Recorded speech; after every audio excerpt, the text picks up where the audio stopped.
Hey everyone, Tactics here, and today we finally got an announcement that myself and a lot of people have been waiting for with Dinars, but that announcement turned out to be a lot bigger than anyone could have expected. So today, let's go through that, talk through what they're going to be introducing and that date, which is the 14th of May, so just a few weeks away. So starting with the Dinars themselves, it's going to be from a new weekly quest, again, starting on May 14th. You're going to be able to get 6 total on a character, and buying an item costs 3, which means that each character you get will take 3 weeks to actually get your first item, and you'll be able to get 2 items total. Now, in terms of what those items available are, it's going to be available from vendors, of course, in Dornegal, and they have a curated list of items from including weapons, trinkets, and special items. So similar to Dinars from the past, it doesn't include all the random generic gearing options, just the big ticket items. So again, weapons, trinkets, and the very rare items. So if you're going to look after that Jaster, you're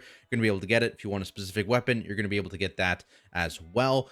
Again, they cost 3 chips each, so you're only able to get 2 items here total. Now, as opposed to previous seasons where you could just buy any item you wanted, they are putting a couple restrictions on these, it appears. So it looks like you are going to have defeated the associated boss in order to actually purchase gear from that item. So if you want like the Mugsy fist weapon, you're going to have defeated Mugsy on the respective difficulty, on heroic or mythic. And on top of that, the items can't actually be myth track gear until you've defeated the boss on mythic. So if you've only defeated heroic Mugsy, you can buy that heroic fist weapon, max it out on the hero track, but you won't actually be able to max it out on the myth track until you've defeated mythic Mugsy. So some restrictions that we haven't seen on previous Dinar items, seeing as those were not actually full seasons and this is a full season, that potentially is going to make some people unhappy. I think, let me know what you guys think about this. Is it okay for them to kind of restrict this gear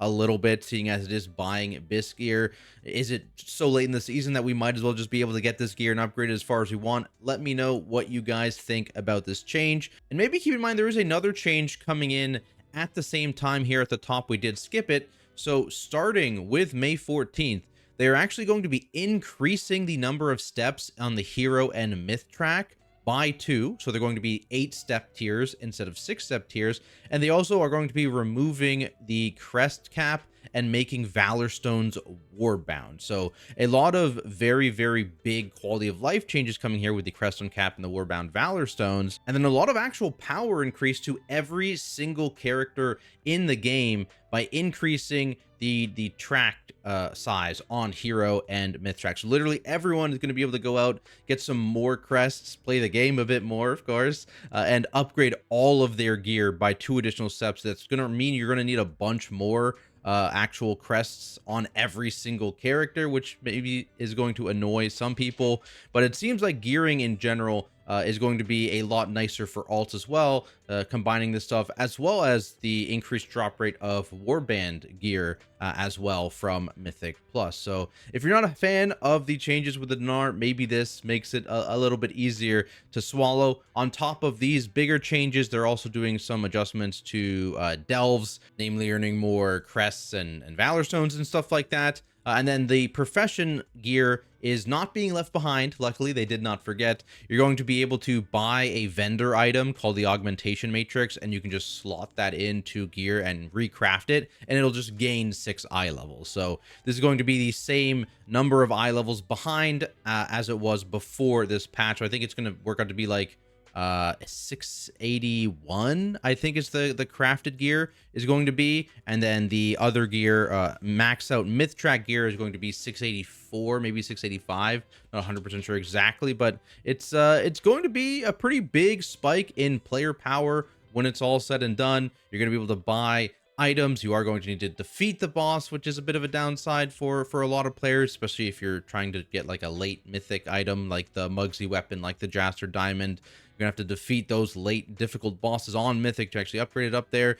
But in general, I think, again, a lot of people are going to be happy with the overall stuff coming with this event. Let me know how you guys feel. Is this kind of dampened it a bit for you with these restrictions they put on it? Are you really excited about these new adjustments they're making to make everyone more powerful and allow you to push further, whether that be in Raid or in Mythic Plus, let me know down in the comments below. As always, thank you to all my amazing Patreons for their continued support, and I'll see everyone in the next video.